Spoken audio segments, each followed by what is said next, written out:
ብዙ ጊዜ የጥንት ታሪክን ስናስብ በቃ አንዴ ተጽፎ ያለቀ የማይለወጥ ነገር ይመስለናል አይደል? ግን እውነቱ ከዚህ በጣም የራቀ ነው።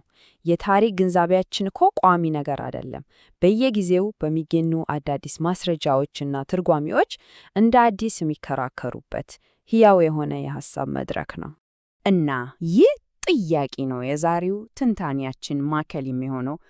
በእርግጥ ታሪክ ምንድን ነው? የተረጋገጡ እውነታዎች ስብስብ ነው ወይስ እርስ በርስ የሚጋጩ ሐሳቦች የሚፋለሙበት የጦር ሜዳ? ዛሬ እንግዲህ ታሪክን የምንረዳበትን መንገድ የሚቀይሩትን ዋና ዋና የሐሳብ ግጭቶች አብረን እንፈትሻለን። እንግዲህ በዛሬው ውይይታችን በመጀመሪያ አጠቃላይ የታሪክ ግጭቱን ታዲያ እንመለከታለን። ከዛ 3 ቁልፍ ክርክሮች ላይ እናተኩራለን። አንደኛው የንጉሳውያን የማዕረግ ስሞቹ ጉዳይ ነው። ሁለተኛው የግዕዝ አመጣጥን ይመለከታል። ሶስተኛው ደግሞ ይሄ ብዙም ያነጋግረው የሳባውያን ፍልሰት ወይስ የንግድ ማዕከላት የሚለው ነው። በመጨረሻም የሁሉ ክርክር ለምን አስፈለገ፣ ፋይዳውስ ምንድን ነው የሚለውን እንመለከታለን። እንግዲያው ወደ ዋናው መድረክ እንግባና ተዋናዮቹን እንተዋወቅ። በአንድ በኩል ለረጅም ጊዜ የዘለቀውን የታሪክ ትርክት የሚወክሉት ፕሮፌሰር ኤፍሬም ይስሐቅ አሉ። በሌላ በኩል ደግሞ በአዲስ ግኝቶችና ማስረጃዎች ላይ ተመስርተው የቆዩ አመለካከቶችን የሚሞግቱ የዘመኑ ምሁራን አሉ። እናም የእነዚህ ሁለት ወገኖች የሐሳብ ግጭት ነው የጥንቱን ታሪክ የምናይበትን መነጽር የሚወስነው። በጣም ወሳኝ ነው። እሺ፣ ወደ መጀመሪያው ትልቅ የክርክር ነጥብ እንምጣ።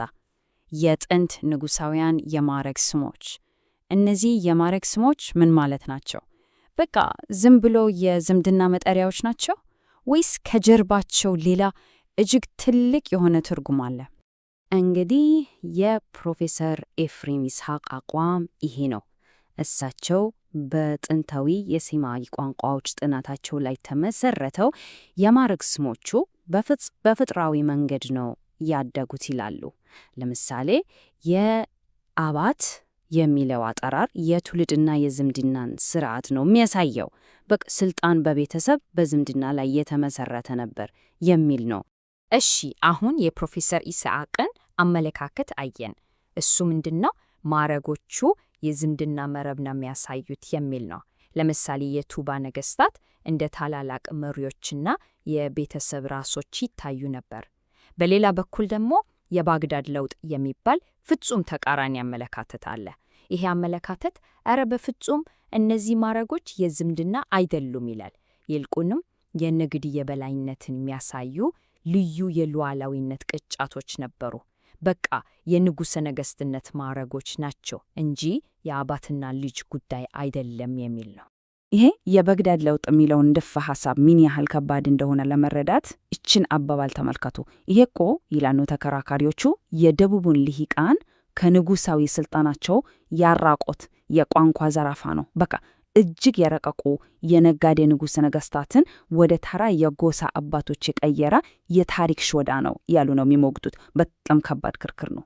እስኪ ይህንን በደንብ ለመረዳት አንድ ተጨዋጭ ምሳሌ እንይ። የአብና የሚለው ቃል ባህላዊው ትርጉሙ የፋርሶች ልጆች የሚል ነው። አዲሶቹ ተከራካሪዎች ግን እረ በፍጹም ቃሉ መስራቾቹ ወይም ልሂቃኑ ማለት ነው ይላሉ። አያችሁ፣ ይቺ ትንሽ የምትመስል የትርጉም ለውጥ የታሪክን ትርክት ሙሉ በሙሉ የመቀየር ትልቅ ኃይል አላት። እሺ፣ ከንጉሳዊ ማዕረጎች ጉዳይ ወጥተን ወደ ሁለተኛው ትልቅ የክርክር መድረክ እንሻገር። ይሄ ደግሞ የመላው ቀጠናችን የባህልና የታሪክ መሰረት ስለሆኑ ስለ ግዕዝ ጽሑፍ አመጣጣት ነው። የአገር በቀል ጽሑፍ ነው ወይስ ከውጭ የመጣ? በዚህ ጉዳይ ላይ የፕሮፌሰር ይስሐቅ አቋም በጣም ግልጽ ነው። እሳቸው እንደሚሉት የግዕዝ ጽሑፍ እኮ ልዩ የአፍሪካ ሀብት ነው። የራሱ የሆነ የአቀራረጽ ስርዓት አለው። የአናባቢ አጠቃቀም ስልቱ ልዩ ነው።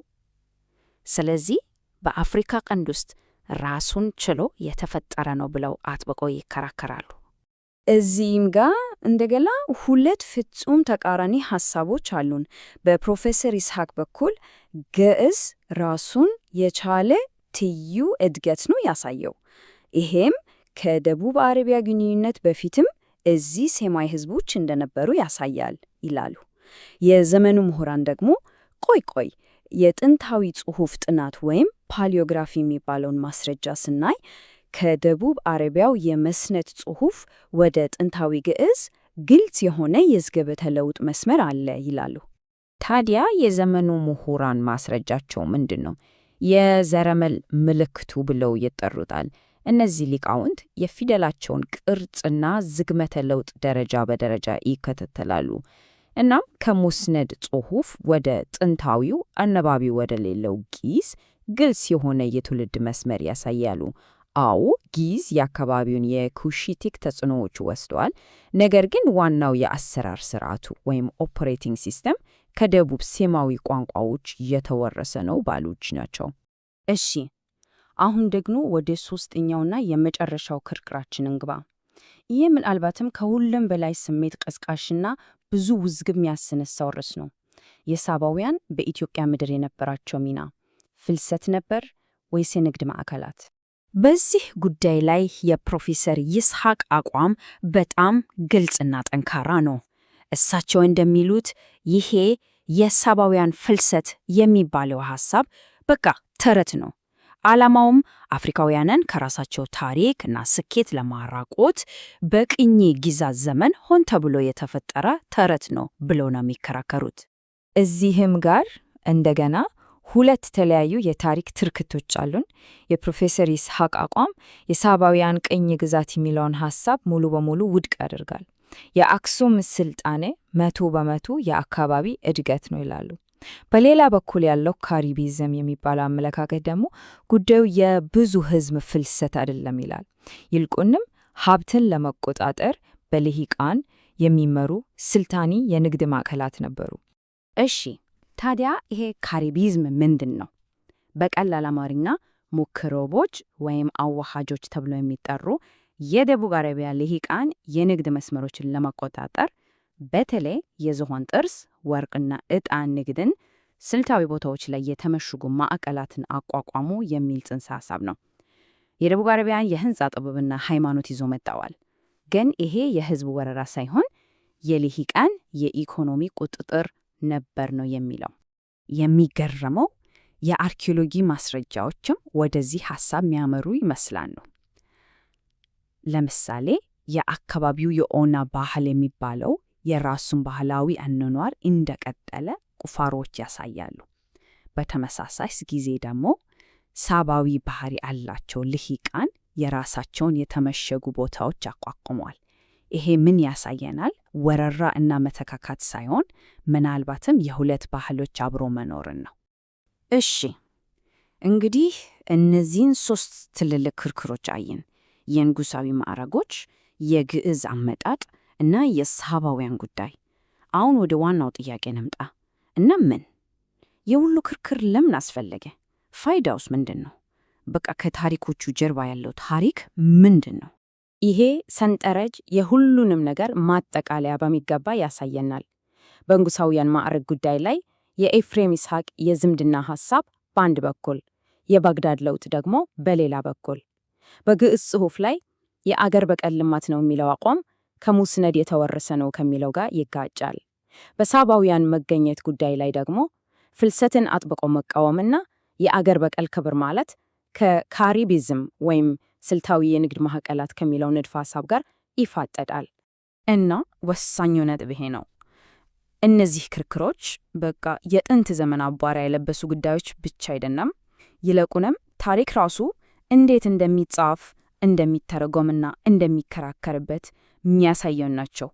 በአንድ በኩል የሀገር ክብር እና ኩራት አለ፣ በሌላ በኩል የቅኝ ግዛት ተጽዕኖና ትርክቶቹ አሉ፣ በመሃል ደግሞ የሳይንስ ተጨባጭ ማስረጃዎች አሉ። የእነዚህ ሁሉ ግጭት ነው። እናም በመጨረሻ በዚህ ጥያቄ እንለያይ። ታሪክ አንዴ ተጽፎ በመጽሐፍት ውስጥ የተቀመጠ ያለቀለት ታሪክ ነው ወይስ መቼም የማያልቅ ሁሌም በአዲስ ግኝቶች የሚታደስ ሕያው የክርክር መድረክ? ለዚህ የምንሰጠው መልስ የታሪክን ምንነት የምንረዳበትን መንገድ በሙሉ ይወስነዋል።